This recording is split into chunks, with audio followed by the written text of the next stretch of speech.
I guess the U.S.-China relations may change. If I can't come to you, Indira Nooyi, and we got Lakshman. You know Lakshman, don't you, Indira Nooyi?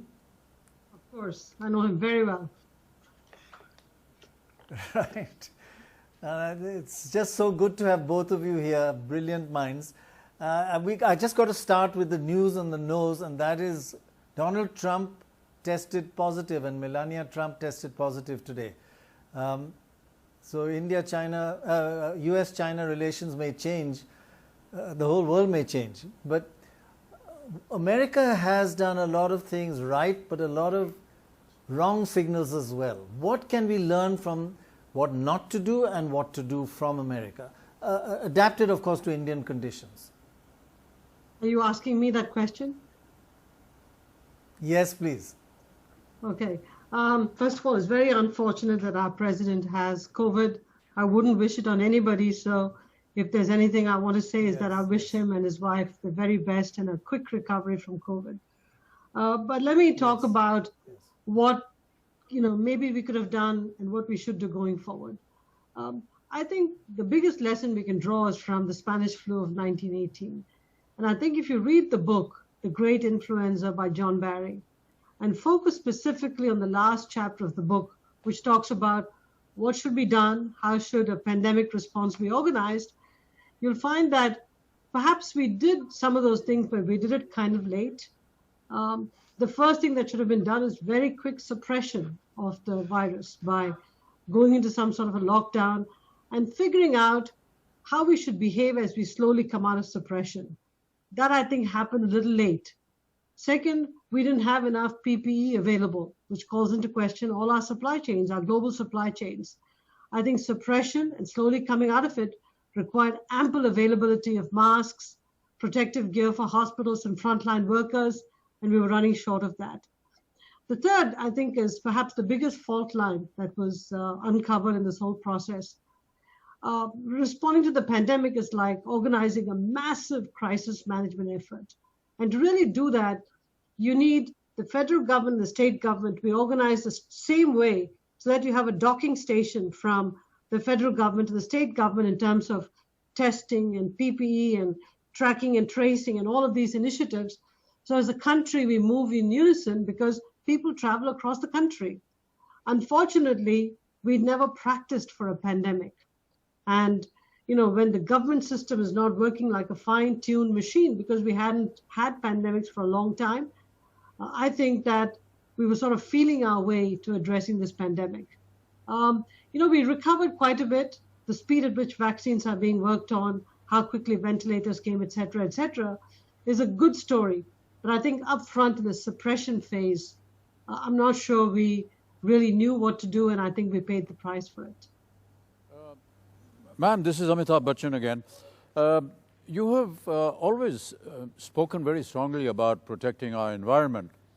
And this pandemic has brought the focus back on how badly we are treating our planet. So again, if I could ask you, going forward, what are the key things we absolutely must not forget?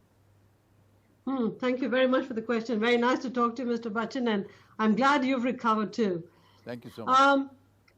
The environment is at the core of this COVID discussion, because let me go through every aspect of the environment that has sort of derailed us.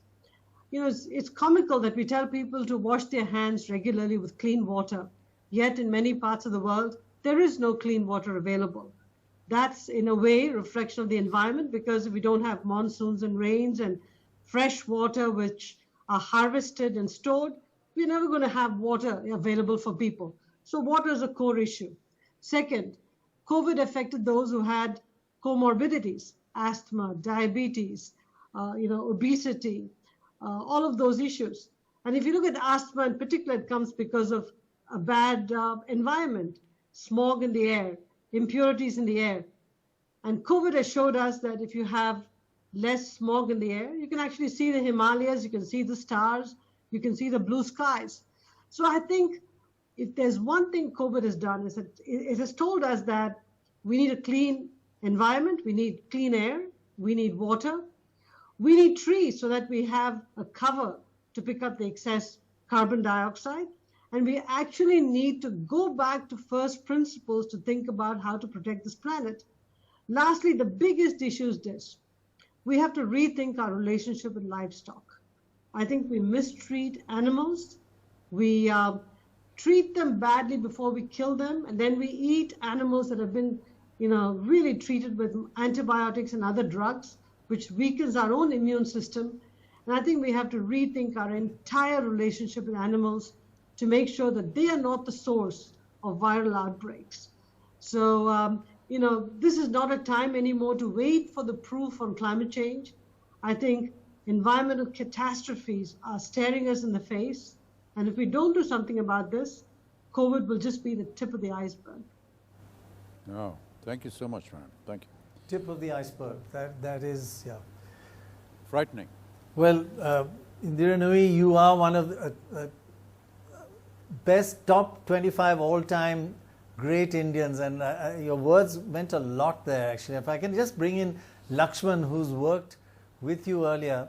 Lakshman, a lot of the interesting things Indira Nooyi mentioned about what to learn from America, and one thing that I wanted to ask you about RB and Dettol is the importance of listening to scientists, medical staff, and not doing a layman's approach.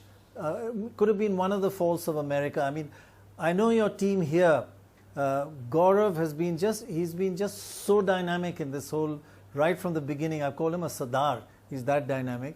And I know that may not gel with you or with many others, but you know what I mean.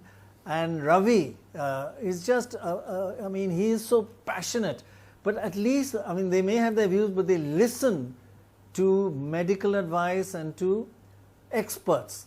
And we have to defer at times like this and say and understand where we don't know everything. Isn't that true? Well, firstly, it's a real honor to be here. And it's an honor to be on the same panel as Indra. I've learned a lot from her. She's a remarkable, purpose-driven leader. I think your question about listening to science, one of the things that Professor Banerjee mentioned earlier was, in fact, the vastly changing perspectives. As we've learned more about this illness, we've actually seen, things evolve.